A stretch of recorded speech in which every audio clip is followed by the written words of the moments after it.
वसीम साहब, अगर आप हमारे साथ जुड़े हुए हैं, आपको मेरी आवाज़ आ रही हो तो कुछ टिप्पणी कीजिए कि किस हिसाब से हम सरकारी कंपनीज में लगातार तेज़ी देख रहे हैं और पावर सेक्टर चहकता हुआ। क्या करवा रहे हैं आपके इंस्टीट्यूशनल मित्र? आज टाटा पावर में 4200 करोड़ का ट्रांजैक्शन हुआ है। मेरे जहन में ऐसा कोई दिन नहीं आया पिछले 25 साल में जब इतनी वॉल्यूम देखी गई हो। अरे सर, वही तो कह रहे हैं, देयर इज वैल्यू क्रिएशन। जो आदमी 5 साल 7 साल में सोचता था Tata power was considered a window stock के डिविडेंड दे देता है, कोई रिटर्न नहीं है, वो आज अनलीश हो रहा है। Tata power is unleashing a type of blueprint which has not been seen in 20 years. Hats off to mister N Chandra for the revamp and I think the Tata group is here to stay. आपने कोई भी उसमें आप share देखिए।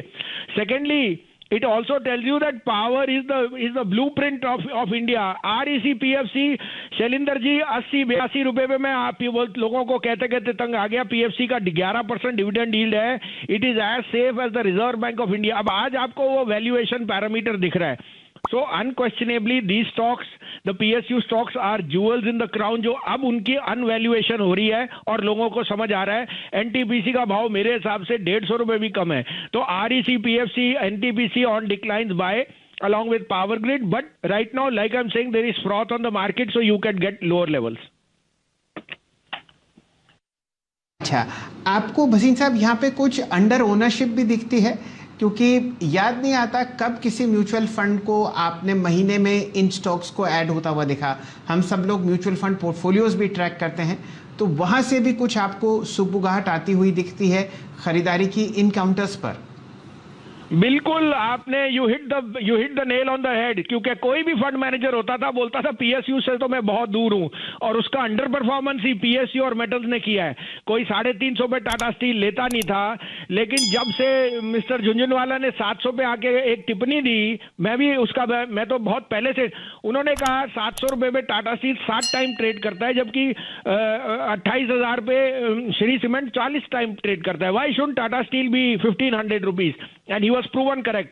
तो आपने देखा है 1100 के ऊपर सारी दुनिया टाटा स्टील में आ गई और तभी वो शेयर नहीं चल रहा। लेकिन ये शेयर बाजार है।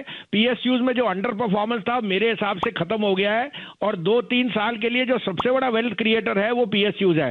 साथ में गवर्नमेंट ने अपना निर्णय भी दे दिया, we have no business to be in business. तो मैं आपको बता नहीं सकता कि अगर आप लास्ट 5 साल के पेशेंट इन्वेस्टर थे, you are richly rewarded, but अभी भी स्टार्टिंग है। कोल इंडिया 90, 95, 100 में महीनों तक, साल तक रहा, अब उसमें वैल्यू अनलॉकिंग आ रही है, तभी 160 का भाव। So there are lot of jewels in the blueprint and I think they are just seeing discovery, and like you rightly pointed out, this is the time mutual funds are upping their stake because they are underperforming the market.